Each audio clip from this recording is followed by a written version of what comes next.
I'll bet you've never seen this before. Sid doing the Mandeville. In Hawk Manor, of all places. And resorting to all sorts of dancing, trying out various looks. But wait a minute, that's not Sid.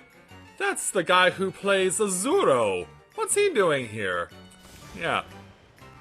And now he's turned into Grahatia? What's going on? This is getting weirder by the minute, and it's making no sense whatsoever.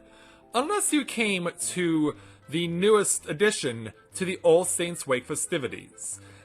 Here, you get the opportunity to not be yourself, and that can definitely be indicated by this guy who really can't seem to make up his mind on who he wants to be, but when it comes to this guy, you really don't have to make up your mind at all. You can be pretty much anyone you want.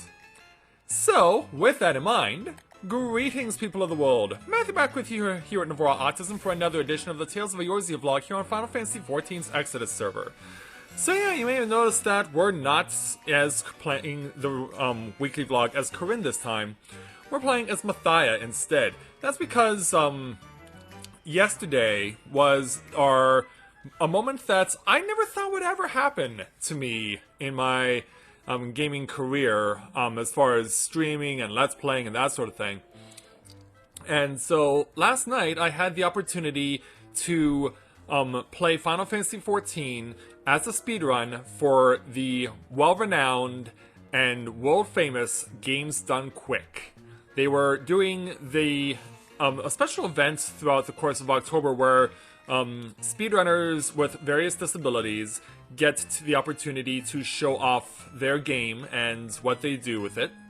And so, like in previous speedrun marathons that I've done earlier this year, I took the opportunity to let Games Done Quick know, hey, this is something that I do here in Final Fantasy XIV, and so they liked what I offered, and so they gave me a spot. And so last night they had me do a run. I was able to do it in front of about 1,500 people for their Hotfix series, and getting to see pretty much everyone who was shocked by how it was done, because I know whenever I've done a speedrun marathon throughout the course of the year, everyone's shocked by the fact that you can speedrun a game like Final Fantasy XIV, an MMO.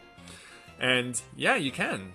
If it wasn't for the various things that I've learned over the course of the last year and a half or so, I would have never discovered that you could do IL speedrunning by doing the individual dungeons and counting them as record times. So knowing that I've been able to do that, not only by myself, but also with our free company friends, and also our viewers, and also a whole bunch of random strangers, has been very satisfying to me to know that it's something I can do and something I can be able to share with you guys here on YouTube as well as on Twitch.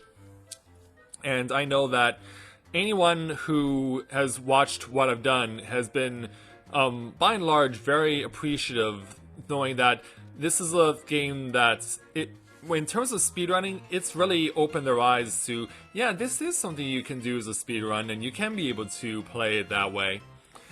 It's something that I hope that through my involvements last night will be something that we can see more of, because, yeah, I may be doing as many speedruns as I can through the various dungeons, but it would be nice to have some more competition. Last night after the stream, I went back because obviously I couldn't see everything that was going on in chat, and I looked over some of the stuff. So it turns out there are some other websites that are keeping track of fastest clears of things like the extreme raids and the savage raids, and so those times are over on some of these other websites. I'm gonna need to check them out and see if we can get them to record their times and post them to speedrun.com, because that's where most of the records are currently set and established. We won't know until for sure if we can encourage them to do that, but I'll do my best on my end to do so. So with all of that said, it's really satisfying to know that I was able to do this for games done quick, especially like since I said a year and a half ago, I didn't even know they were a thing. So it's to know that I got to play on their channel was really cool, and I really enjoyed the experience, especially after my run going through the dungeons. I wanted to give everyone a little extra special treat for Halloween, since we're just a couple of weeks away from it now, and obviously that's why All Saints Wake is going on right now. So I added in the Thorn March battle to include in it, and people who had played Final Fantasy XIV were really enthusiastic in chat when I look back at the stream from last night, and when I mentioned the Nightmare Before Christmas, they knew what I was going to do. They were all excited, and they just really were looking forward to it. So I'm really proud of the fact that I was able to add that at the end of the run and make the experience even more enjoyable.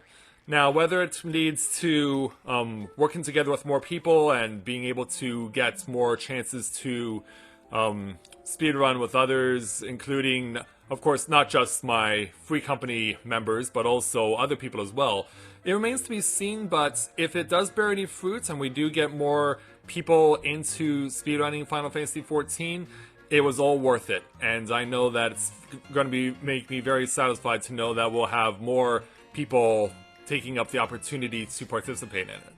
So as far as the free company itself is concerned, we're now less than a week away from turning 4 years old. And so, over the course of the previous week, we did unfortunately lose a few key members, including our good friends Olivier and his friends Frank and Alicia, because they found a French language free company that was established here on Exodus, and they wanted to be more with people who were closer to who they were and similar to them, which I can't really fault them for that, being that they wanted to be with more people who could speak their language and be able to communicate with them more easily. So it's perfectly understandable. So we're sad that we lost them, and we also lost Cora as well. Cora was someone who really was enthusiastic about doing a lot of crafting for us and helping get our points up as it stands right now for the free company. She really didn't do much in terms of participating in battle. She really kept to herself and just committed herself to crafting, and it definitely helped us out in a big way to get ourselves up to nearly 1.5 million points on the free company count. So we definitely owe her a lot in the time that she was with us, so we definitely are grateful to what she's given us. But we did pick up a new member over the course of the week in Nyx Wolf here, and Nyx is got two different tanks, both in one in the 60s, one in the 70s. So yeah, it's a nice little addition, knowing that we have someone who mains as a tank, and that's someone we can be able to count on if we ever need it. So even though we lost some of our best members, it wasn't a total loss knowing that we picked up someone who mains as a tank. And we'll see if we can bring in any new people over the course of the next little while, because they officially announced as well that next Tuesday, not this Tuesday coming up, but the next one after, will be the official launch of patch 5.1. So we'll definitely be talking about that more in next week's vlog, and obviously we'll have to see where the story goes from here, knowing that we've, for now, ensured that there is peace over in the first, but now we have to see what's going to happen in the source. Will the next patch be exclusively in the source, exclusively in the first, or will it be me going back and forth? We won't know until next Tuesday, but I know that when it happens, we'll be taking the journey together here on YouTube. So with that, I'd like to thank everyone for watching this edition of the Tales of Eorzea vlog. As always, if you have a character here on Exodus or are looking to create one on Exodus, and you're interested in joining our free company, we'd be more than happy to have you with us. So thank you very much everyone for watching, and until next time everyone, this is Matthew at Nomura Autism, saying take care, and I'll see you soon.